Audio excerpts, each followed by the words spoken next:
मेरे अंतिम शब्द। बुद्ध। आप मानो न मानो, मैं बुद्ध बोल रहा हूं। मुझे अच्छी तरह याद है, मेरी तबीयत बुरी तरह बिगड़ गई थी। मुझे समझ आ ही गया था कि वो मेरी अंतिम सांसें चल रही हैं। उस समय 25 वर्षों से मेरे साथ रह रहा मेरा शिष्य आनंद भी मेरे साथ था। निश्चित ही मेरी ये हालत देख वो बहुत दुखी हो गया था। इधर उसका ये हाल देख मैं आश्चर्यचकित था कि यदि उसे सिर्फ मेरी संभावित मृत्यु से इस कदर दुख पकड़ रहा है, तो फिर उसने जीवन भर मुझसे सीखा क्या? मेरे साथ 25 वर्ष रहने वाले शिष्य तक का यदि दुख से छुटकारा नहीं हुआ है, तो फिर बाकियों ने मुझसे क्या ग्रहण किया होगा? और मजा ये कि अभी मैं इस आश्चर्य से बाहर आया भी नहीं था कि आनंद ने मुझे दूसरे आश्चर्य में डाल दिया। उसने मुझसे पूछा, मुझे ऐसा सत्य दीजिए कि मेरा हमेशा के लिए उद्धार हो जाए।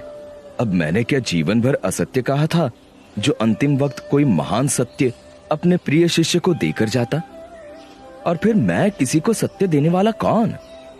मैं तो सिर्फ राह दिखा सकता हूं। बाकी तो सही मार्ग पर चलकर सत्य मनुष्य को स्वयं पाना होता है। किसी मनुष्य के पास किसी को कुछ देने की या किसी से कुछ छीनने की क्षमता ही कहां होती है।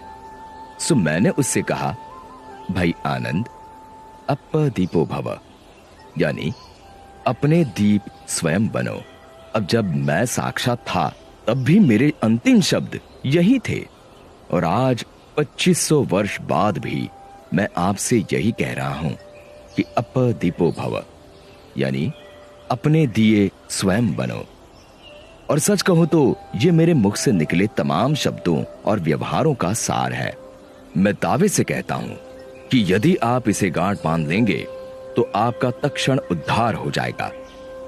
मुझे राह दिखानी थी तो दिखाकर चला गया। अब उस राह पर चलकर अपना सत्य आपको पाना है। इसमें मैं कुछ और नहीं कर सकता। सोचो ये कि जब मैं साक्षात था तब कुछ नहीं कर सकता था, तो अब मेरी मूर्तियां या मेरे जैसे वस्त्र पहनना क्या कर लेगा? सो इन सब नौटंकियों से छूटो और स्वयं को भ्रम में डालने से बचो। सीधे सीधे मेरे बताए मार्ग पर चलकर अपने जीवन का सत्य खोजने में लग जाओ। विश्वास जानो कि अपने द्वारा अपना उद्धार करने के अलावा तुम्हारे पास अन्य कोई मार्ग नहीं। आपको अपना दीप बनकर अपने को रोशन स्वयं ही करना पड़ेगा।